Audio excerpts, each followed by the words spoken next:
الحمد لله نحمده ونستعينه ونستغفره ونؤمن به ونتوكل عليه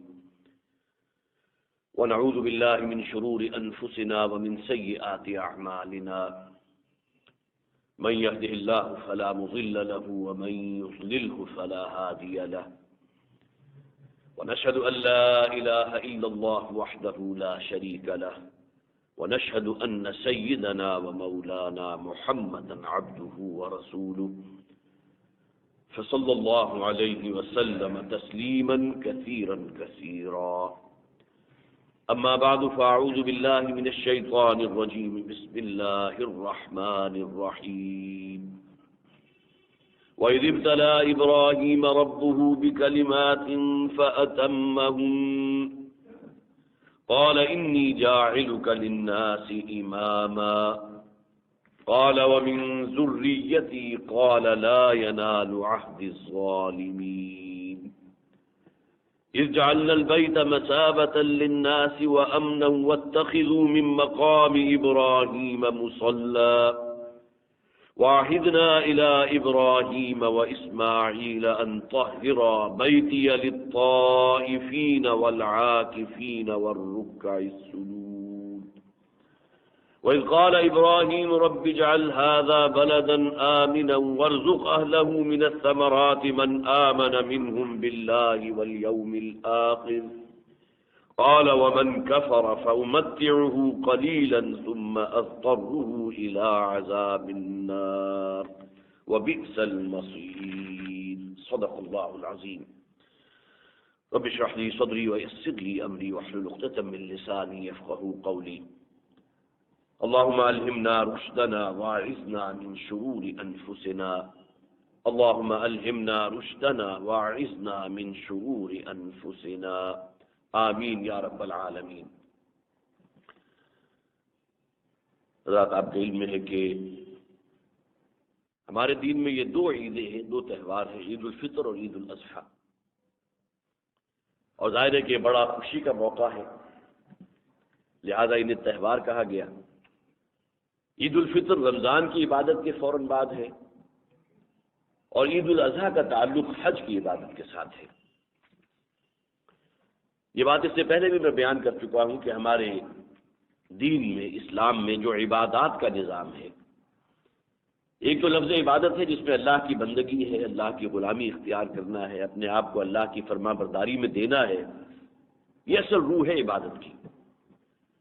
باقی اس کے کچھ مظاہر ہیں جن میں نماز، روزہ، حج اور زکوٰۃ۔ لہذا وہ حدیث تو آپ کو خوب یاد ہے،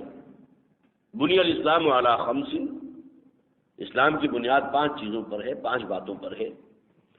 کلمہ شہادت ہے، نماز ہے، روزہ ہے، حج ہے اور زکوٰۃ ہے۔ لیکن اس کا تعلق ہے قانونی حیثیت سے ہے کہ کون شخص مسلمان شمار ہوگا، جبکہ دل کے یقین والا ایمان جو ہے اس میں کلمہ شہادت سے پہلے یقین قلبی موجود ہو دل میں، اور دوسرے ان عبادات کے ساتھ خارج میں جہاد فی سبیل اللہ۔ اور آپ حضرات کی یاد ہوگا کہ کئی نشستیں ہماری جہاد فی سبیل اللہ کی اصل غرض و غایت کیا ہے، اس کی اہمیت کیا ہے، اور ہمارے دین میں اس کا مقام کیا ہے، اس موضوع پر ہم یہاں صرف کر چکے ہیں۔ جہاں تک عبادات کے اس نظام کا تعلق ہے، قرآن حکیم میں ایک تقسیم آپ کو بڑی نمایاں نظر آئے گی۔ نماز اور زکوٰۃ کو ایک جوڑے کی حیثیت سے پیش کیا گیا۔ الذین یقیمون الصلاۃ ویؤتون الزکاۃ، وہ لوگ کہ جو نماز کو قائم رکھنے والے ہیں، زکوٰۃ ادا کرنے والے ہیں۔ سورہ حج کی مرکزی آیت ہے سورہ حج، جیسا کہ میں نے ابھی عرض کیا تھا کہ حج کی عبادت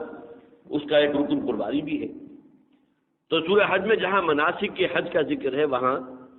یہ آیت بھی اس کے بالکل وسط میں ایک ہیرے کی طرح جڑی ہوئی ہے۔ الذین ان مکناہم فی الارض اقاموا الصلاۃ وآتوا الزکاۃ، نماز اور زکوٰۃ دونوں کو اکٹھا کیا گیا۔ جبکہ 2 اور جو عبادات ہیں، رمضان کے روزے اور حج کی عبادت، ان کا ذکر قرآن حکیم میں چند مقامات پر ہے۔ 20 جو مقامات ہیں کہ جہاں نماز اور زکوٰۃ کو اکٹھا کیا گیا۔ ایک دوسری تقسیم اس اعتبار سے بھی کہ ہمارے دین میں جو عبادات ہیں ان میں کچھ عبادتیں وہ ہیں کہ جو مالی عبادات ہیں، بعض عبادات بدنی ہیں۔ نماز خالصتاً بدنی عبادت ہے، اس سے کوئی سروکار نہیں کہ کوئی شخص صاحب حیثیت ہے یا نہیں، اس کے پاس روپیہ پیسہ ہے یا نہیں، نماز پڑھنی ہے۔ اسی طرح رمضان آ گیا تو رمضان کے روزے رکھنا جو ہے یہ وہ بدنی عبادات میں سے ہے، اور کسی شے سے بحث نہیں کی جائے گی کہ جس کا تعلق نصاب کے ساتھ ہو یا مال کے ساتھ ہو۔ جبکہ دو اور عبادات جن میں زکوٰۃ اور حج، ان کا تعلق مال کے ساتھ ہے۔ حج جو ہے صرف صاحب استطاعت پر فرض ہے، اور آپ کو معلوم ہے کہ آج کل جو ہے حج کے لیے اپلائی کرنا اور اسی موقع کے اوپر جو ایک زر خطیر ڈپازٹ کرنا پڑتا ہے، تو واقعہ یہ کہ عام جو ہمارے ہاں جسے ہم ملازمت پیشہ طبقہ کہتے ہیں ان کے لیے بڑا مشکل کام ہے۔ جبکہ زکوٰۃ ظاہر ہے کہ ایک خاص نصاب ہے، جب اس کو کراس کر دیں گے تو پھر زکوٰۃ جو ہے وہ حولان حول ایک سال مکمل ہونے کے بعد زکوٰۃ فرض ہو جائے گی۔ حج کی عبادت کو اس اعتبار سے جامع العبادات بھی کہا گیا یا افضل العبادات بھی کہا گیا کہ اس میں بدنی اور مالی دونوں عبادتیں موجود ہیں۔ کوئی شخص طواف کر رہا ہے، یہ بدنی عبادت ہے، قیام منی ہے، وقوف عرفات ہے، صفا اور مروہ کے مابین سعی ہے، ان کا تعلق بدنی عبادات کے ساتھ ہے۔ لیکن یہ کہ مالی اثار بھی اس میں یقیناً اس درجے کا ہے کہ جبکہ اچھا خاصا پیسہ بھی صرف ہوتا ہے، اور پھر یہ کہ آمد و رفت کا خرچ بھی ہے، وہاں رہنے کا بھی ہے، پھر وہاں جتنے عرصہ آپ رہیں گے وہاں کچھ کھائے پیئیں گے، اس کے اوپر بھی سب کچھ خرچ ہوگا۔ تو گویا کہ حج کو افضل العبادات یا جامع العبادات اس بنیاد پر کہا گیا کہ اس میں بدنی اور مالی دونوں عبادتیں جمع ہیں۔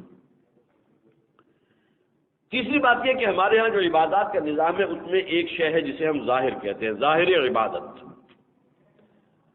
نماز کا بھی ظاہر ہے، روزے کا بھی ظاہر ہے۔ نماز کا ظاہر یہ ہے کہ کپڑے صاف ستھرے ہوں، قبلہ رخ کھڑے ہوں، جو جگہ آپ نے منتخب کی ہے نماز پڑھنے کے لیے وہ پاک صاف جگہ ہو، وضو کیا ہوا ہو۔ روزے کے ظاہر میں کیا شے شامل ہے کہ صبح سے شام تک آپ کچھ نہ کھائیں نہ پئیں، نہ اور کسی قسم کی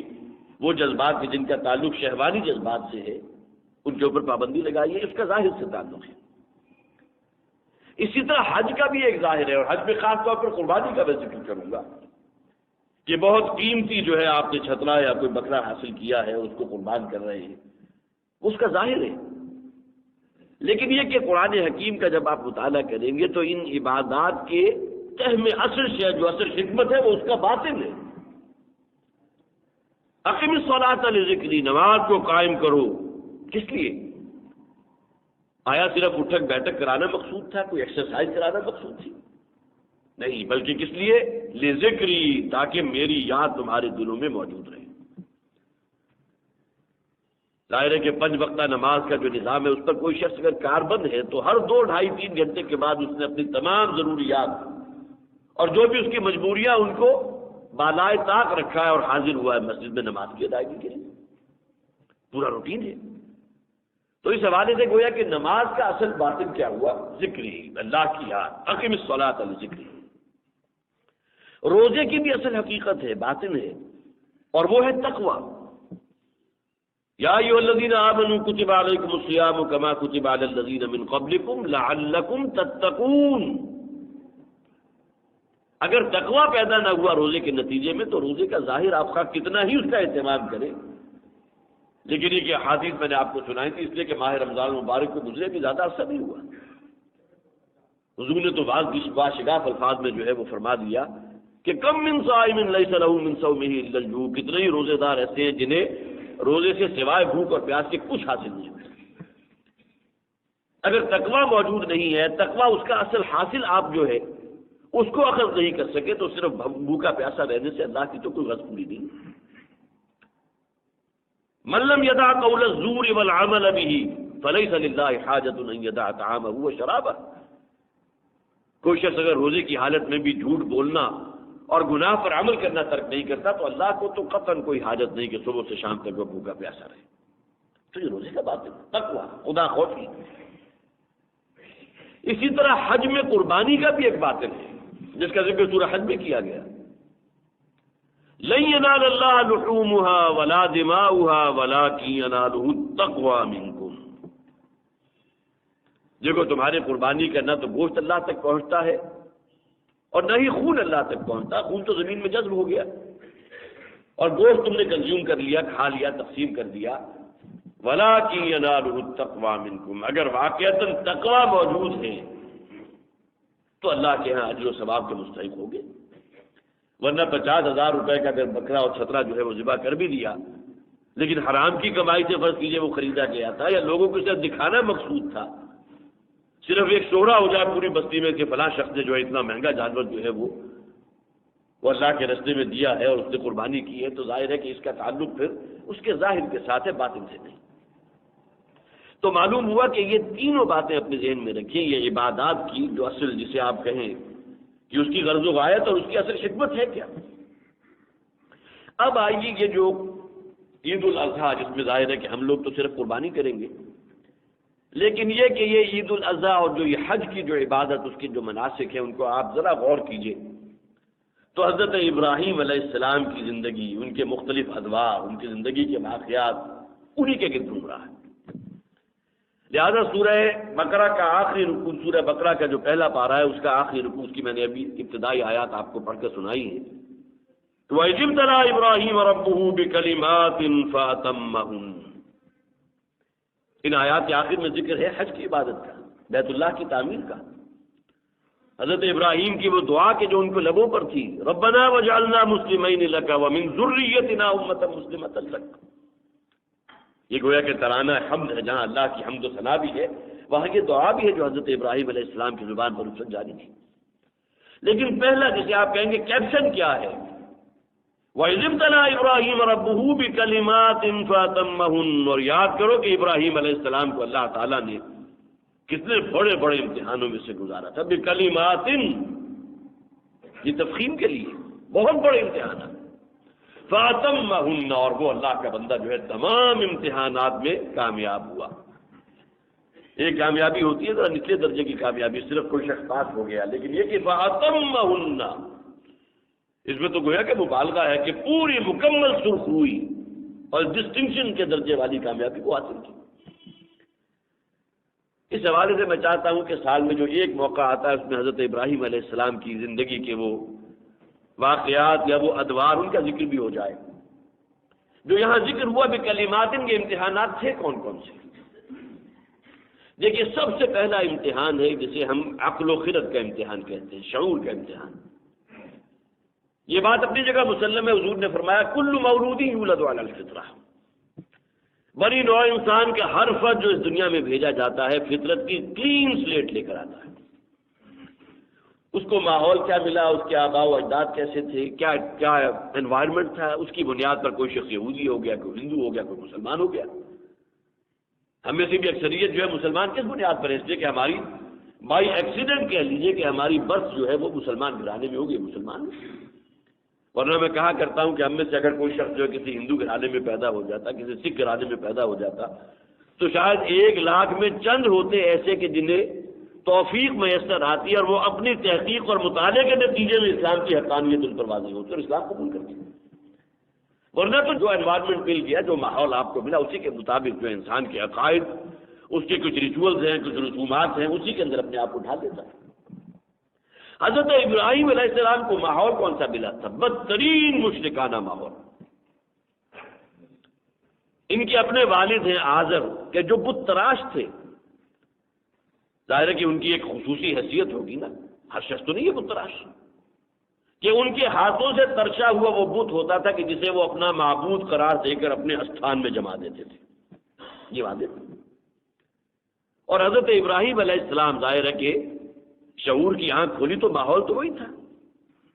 کتنے ہی بت خانے موجود ہوں گے، کتنے ہی معبد ان کے ہوں گے، ہیکل ہوں گے کہ جن میں ان کے ہاں جو ہے عبادت ہوتی تھی، پرستش ہوتی تھی انہیں بتوں کی۔ لیکن یہ کہ وہ جو ایک ارتقائی سفر ہے حضرت ابراہیم علیہ السلام کا، ذہنی عقل و خرد کا جو امتحان تھا، ذہن میں سوال پیدا ہوا کہ ان لوگوں نے تو سورج کو اپنا دیوتا قرار دیا ہوا ہے، چاند کو اپنا رب مانتے ہیں، پانی کو دیوتا قرار دیا ہوا ہے، ستارہ پرستی، نجوم پرستی ان کے ہاں عام تھی۔ تو یہ تمام مدارج جو ہے اس کا قرآن میں ذکر ہے کہ حضرت ابراہیم علیہ السلام نے مشاہدہ کیا ان باتوں کا، لیکن یہ کہ دل نے انکار کر دیا کہ نہیں، یہ معبود نہیں ہو سکتے۔ ستارہ جو ہے وہ ٹمٹما رہا ہے، پھر غروب بھی ہو جاتا ہے، جیسے ہی سورج آیا ستارے تو موجود ہیں فضا میں، لیکن یہ کہ نظر نہیں آ رہے۔ اسی طرح چاند کو دیکھا کہ چاند کچھ گھٹ رہا ہے، کچھ بڑھ رہا ہے، گویا کہ اس کے اندر کچھ الخود گھٹنے اور بڑھنے کی صلاحیت موجود ہے، لہذا ان لوگوں نے ان کی پرستی شروع کر دی، چاند دیوتا وجود میں آ گیا۔ سورج گویا کہ ان سب کے اوپر حاوی تھا، اتنا روشن، اتنا تمازت اور حرارت اس کے اندر، لیکن یہ کہ ان تمام چیزوں کا مشاہدہ کرنے کے بعد کس نتیجے پر پہنچے،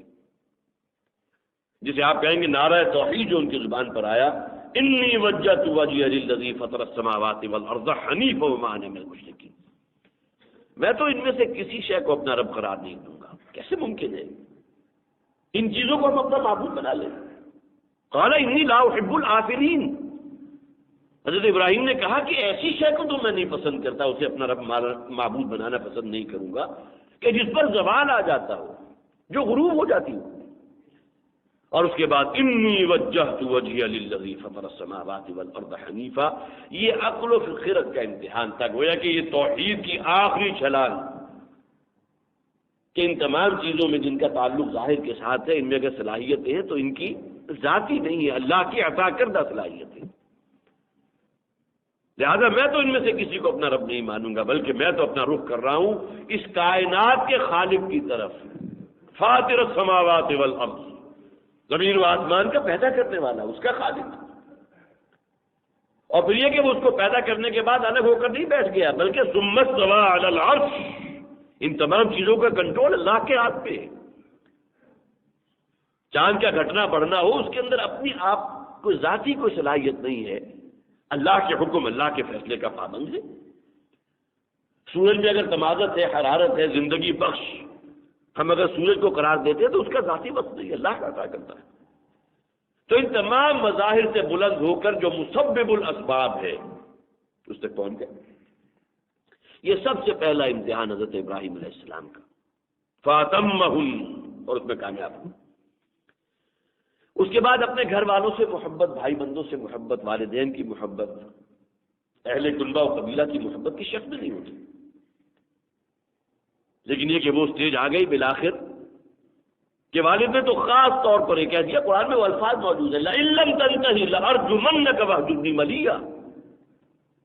ابراہیم اگر تم اپنی ان باتوں سے، یہ توحید کی باتیں جو اس کا تم پرچارک کر رہے ہو، اگر اس سے باز نہیں آؤ گے، لئن لم تنتہی لأرجمنک، تو میں تمہیں پتھر مار مار کر ہلاک کر دوں گا۔ رجم کا لفظ ہے، اور ظاہر ہے کہ یہ بڑی خوفناک سزا ہے۔ اگر کسی شخص کو قتل کرنا ہو تو ایک تو قتل بڑا، جسے آپ کہیں گے بہت سہولت کے ساتھ اس کی جان نکل جائے کہ اس کا سر قلم کر دے، وہ جو اصل اسپائنل کارڈ ہے جو جسم اور دماغ کے درمیان جو ایک تعلق قائم ہوتا ہے، اسی کو آپ نے کاٹ دیا تو معلوم ہوا کہ پین سنسیشن یہ وہ، اب تو اس شخص کے اوپر جو بیت رہی ہے وہ تو ظاہر ہے زبان سے بیان نہیں کر سکتا، لیکن یہ کہ بظاہر یہ سزا بہت سہولت والی سزا ہے۔ لیکن ایک شخص کو پتھر مار مار کر ہلاک کر دینا، آپ کسی حیوان کے ساتھ بھی شاید یہ سلوک کرنے کو تیار نہ ہو، لیکن والد نے یہ صیغہ استعمال کیا، لأرجمنک واہجرنی ملیہ، ابراہیم اگر اپنی اس واضح و نصیحت سے باز نہیں آؤ گے تو میں تمہیں پتھر مار مار کر ہلاک کر دوں گا، رجم کر دوں گا، اور میری نگاہوں کے سامنے سے دور ہو جاؤ۔ اب یہاں وہ جو ایک فطری محبت، شفقت فطری جہاں والد کی طرف سے ہے، آخر بیٹے کے دل میں بھی تو محبت تھی نا، لہذا وہ خیر بات کہا ہے گھر کو، والدین کو۔ قال سأستغفر لك ربی انہ کان بی حفیہ، حضرت ابراہیم رخصت ہوئے اپنے گھر سے یہ کہتے ہوئے کہ ابا جان میں آپ کے لیے دعا کروں گا، اللہ سے ہدایت کی دعا کروں گا، اور اللہ نے اگر ہدایت دے دی تو جو آپ سے گناہ صادر ہوئے ہیں ان کی مغفرت کی دعا کروں گا۔ سأستغفر لك ربی انہ کان بی حفیہ، یقیناً میرا رب جو ہے وہ تو میری باتوں کا سننے والا ہے، دعاؤں کا قبول کرنے والا ہے۔ گھر سے رخصت ہو گئے۔ پھر یہ کہ انسان کے نزدیک سب سے بڑی شے اس کی اپنی ذاتی جان ہے، اپنی ذات ہے۔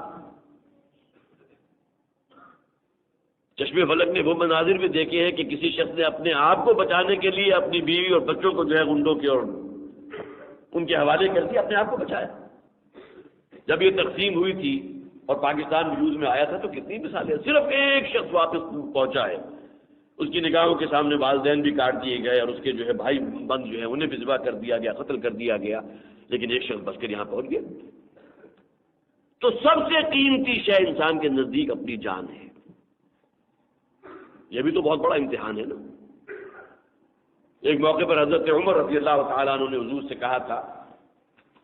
کہ حضور مجھے آپ سے بڑی محبت ہے.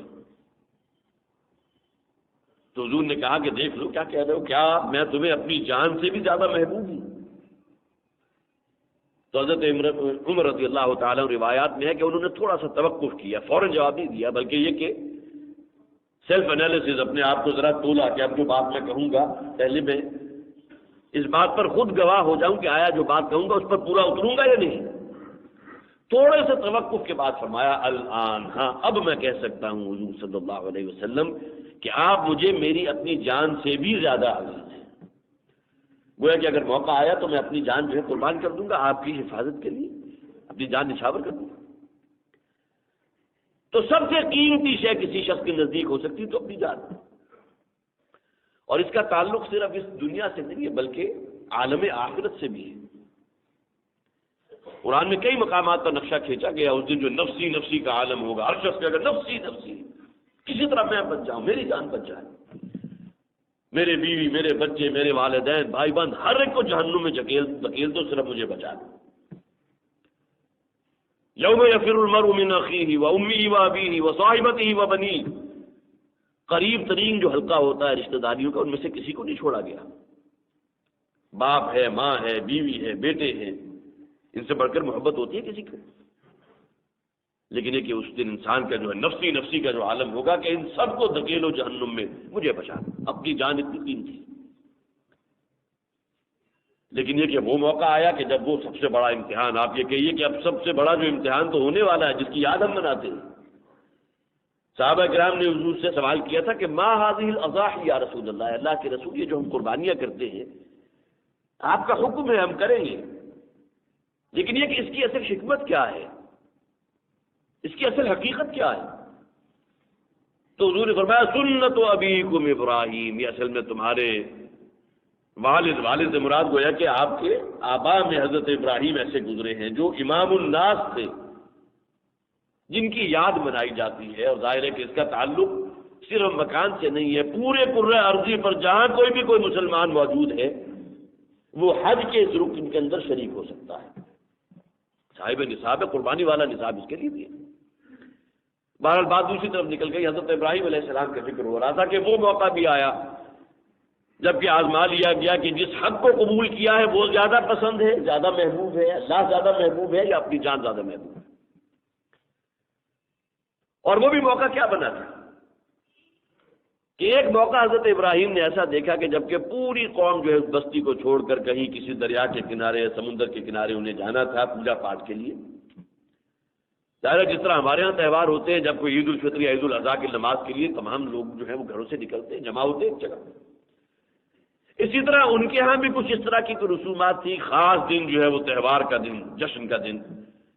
کہ جس دن وہ تمام لوگ اپنے گھروں کو خالی کر کے نکل گئے کہیں سمندر کے یا کسی دریا کے کنارے پوجا پاٹ کے لیے.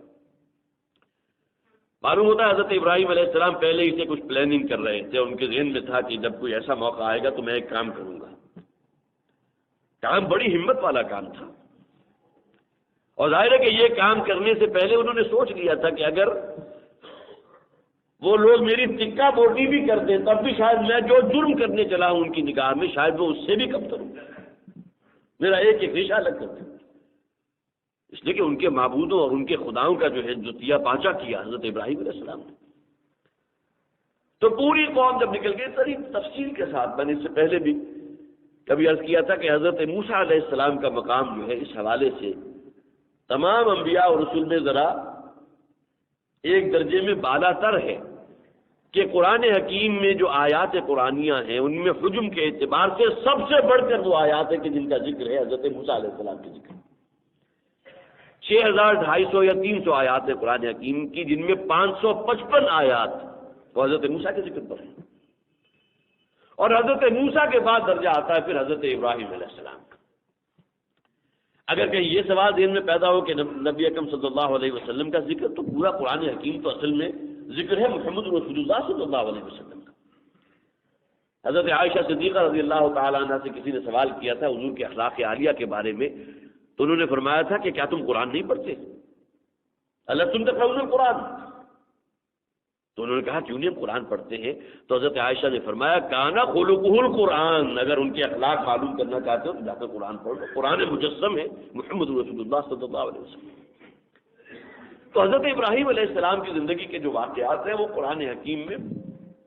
بہت سی جگہوں پر موجود ہیں، 20 آیات ہیں، لہذا بڑی تفصیل کے ساتھ جو ہے وہ مکالمہ بھی موجود ہے قرآن میں، غالباً سورہ انبیاء میں۔ اب جب وہ لوگ واپس آئے اور انہوں نے آ کر اپنے معبد میں داخل ہونے کے بعد جو حشر دیکھا اپنے دیوتاؤں کا، اپنے خداؤں کا،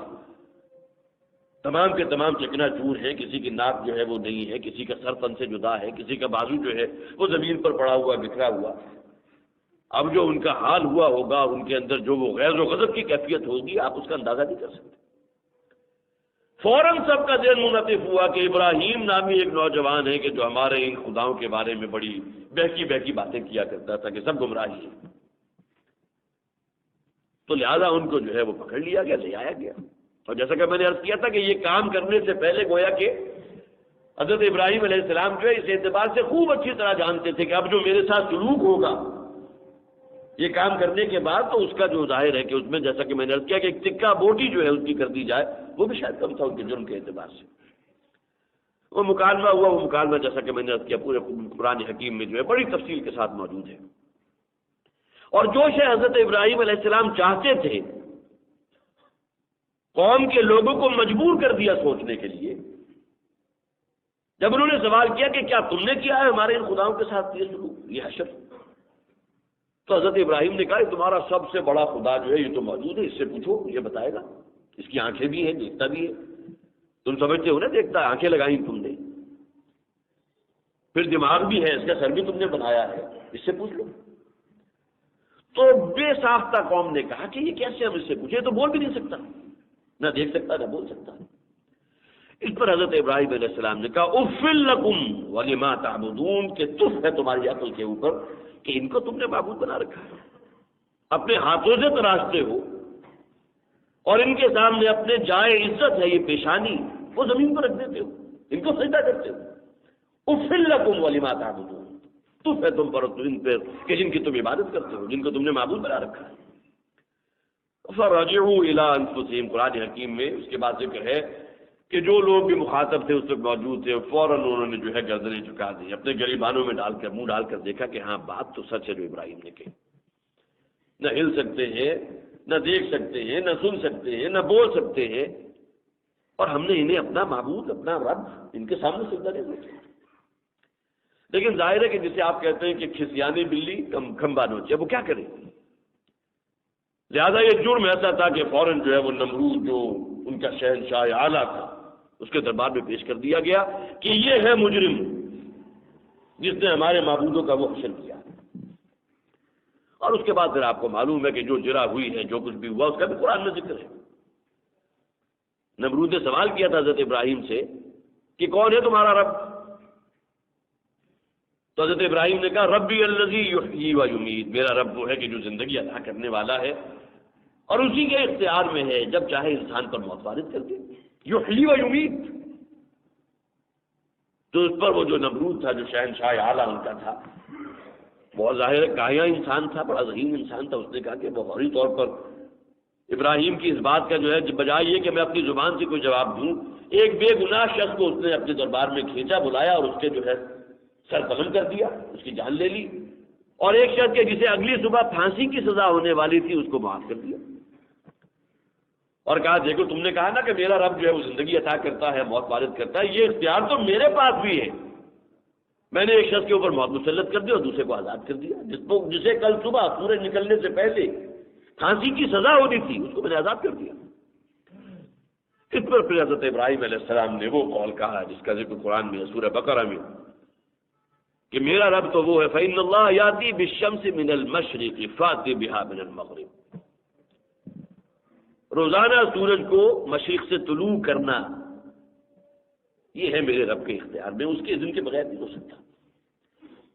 اگر تمہارے اندر کوئی ربوبیت کا دعویٰ ہے اور تم یہ سمجھتے ہو کہ میں بھی خدائی اور صاحب میرے اندر ہے، فاتی بہا من المغرب، تو کسی دن ذرا اسے مغرب سے طلوع کر کے دکھا دو۔ فبہت الذی کفر، اور اس کے بعد قرآن نے تبصرہ کیا ہے، بڑے پیارے الفاظ ہیں، وہ جو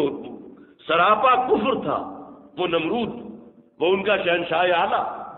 فبہت الذی کفر، وہ مبہوت ہو کر رہ گیا۔ کیا بات، جو حضرت ابراہیم علیہ السلام نے جو بات کی اس کا کیا جواب دے سکتا ہے؟ اور اب وہ بڑا امتحان جس میں جیسا کہ میں نے عرض کیا تھا کہ انسان کے نزدیک سب سے قیمتی شے اس کی اپنی جان، آگ کا بہت بڑا الاؤ روشن کیا گیا اور حضرت ابراہیم کو آپشن دے دی گئی، یا تو اپنی اس بات سے باز آ جاؤ، ہمارے انہی معبودوں کو تم بھی اپنا معبود قرار دو، یا پھر یہ کہ دھکتا ہوا الاؤ ہم اس میں تمہیں دھکا دے دیں گے۔ اور ظاہر ہے کہ جل کر مرنا جو ہے یہ بھی بہت بڑا،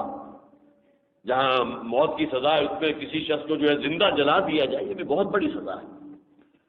لیکن پھر یہ کہ حضرت علامہ اقبال نے جو کہا کہ بے خطر کود پڑا آتش نمرود میں عشق، عقل ہے میں تماشا لب بام حبیب، تو حضرت ابراہیم علیہ السلام نے اس موقع پر ظاہر ہے کہ اپنی جان کو توحید اور اللہ کی محبت سے بالا تر نہیں رکھا،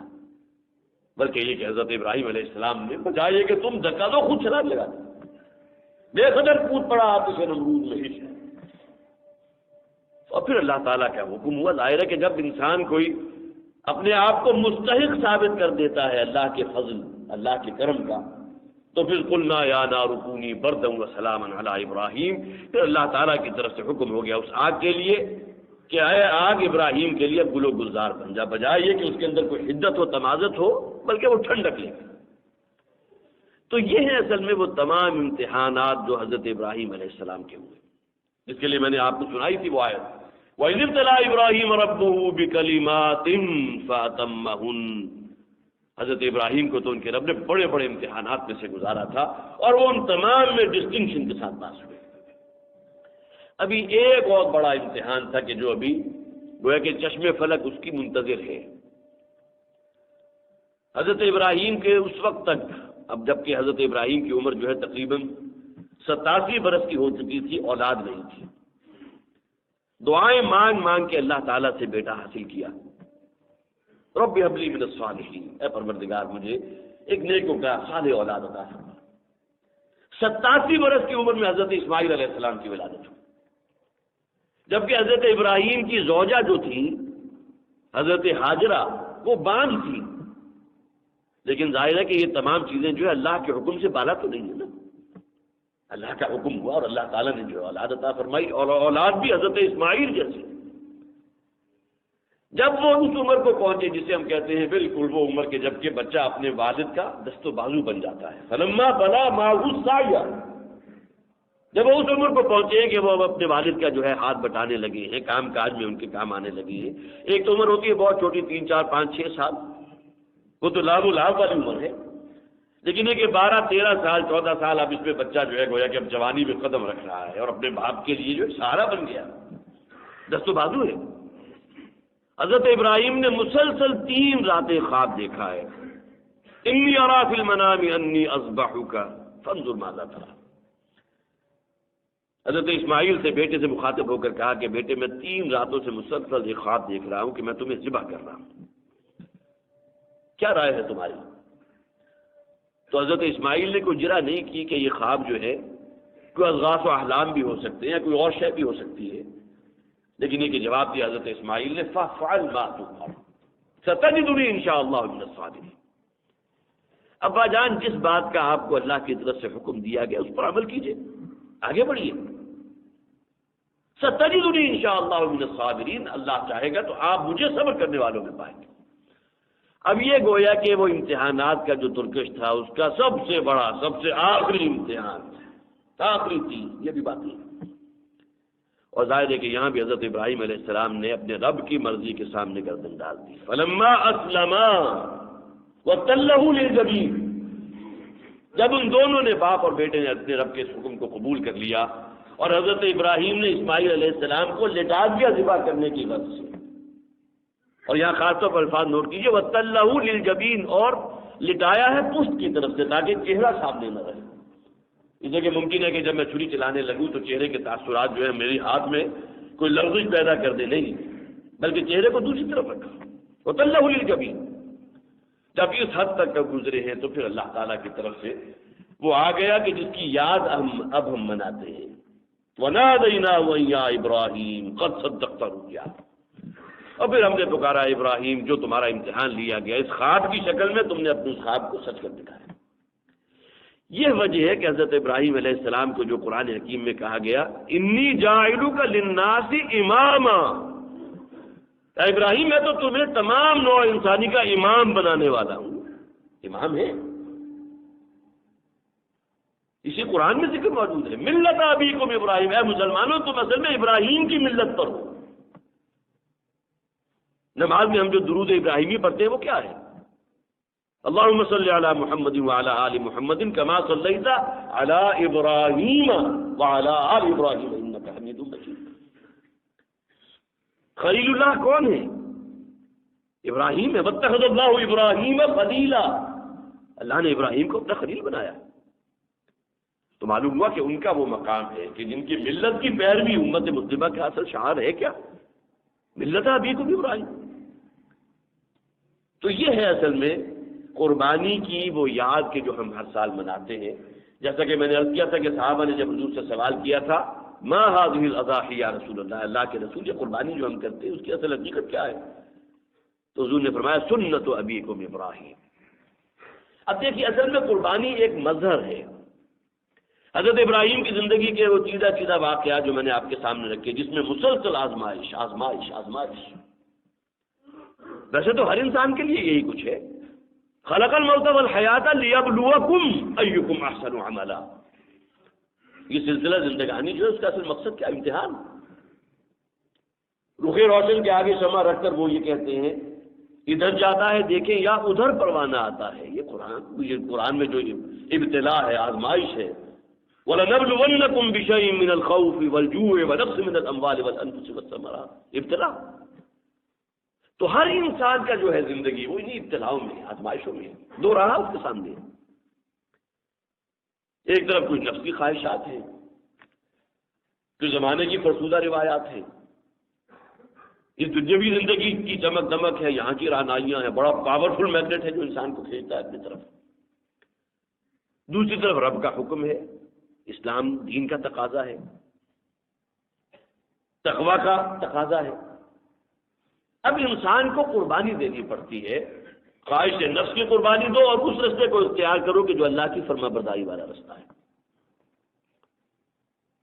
دنیا کی چمک دمک زیب و زینت ہے، کھینچتی ہے اپنی طرف، لیکن یہ کہ تمہیں معلوم ہے کہ رب نے فلاں شے حرام قرار دی، یہ قربانی ہے، یہ سال ہے۔ تو معلوم ہوا کہ اصل نصیحت کے جو ہمیں حاصل کرنی چاہیے، قربانی جو ہے آپ بھی کریں گے، میں بھی کروں گا، بہت سے اور لوگ بھی کریں گے، لیکن یہ کہ وہ چھری چلانے سے پہلے انسان یہ سوچ لے کہ آیا ہم اپنے نفس کی قربانی اللہ کے حکم کے لیے دینے کو تیار ہیں یا نہیں؟ نفسانی خواہشات کی قربانی، اس دین کی آرزو، اللہ کی فرما برداری میں رہنے والی آرزو اول تو پیدا ہو نہیں سکتی، کہیں اور ہو جائے تو مر جاتی ہے یا رہتی ہے خام۔ اول تو آرزو ہوتی کتنے لوگوں میں؟ اللہ کی فرما برداری والی آرزو ہے، تقویٰ کی آرزو ہے، اللہ کی اطاعت میں اپنے آپ کو دینا، یہ ہے قربانی۔ تو معلوم ہوا کہ قربانی کا ایک ظاہر ہے، جیسا کہ میں نے عرض کیا کہ اس پر عمل پیرا آپ بھی ہوں گے اور میں بھی ہوں گا، بہت سے اور لوگ ہوں گے، لیکن علامہ اقبال نے وہ جو فرمایا بہت پیارے الفاظ ہیں ان کے، رگوں میں وہ لہو باقی نہیں ہے، وہ دل وہ آرزو باقی نہیں ہے، نماز و روزہ و قربانی و حج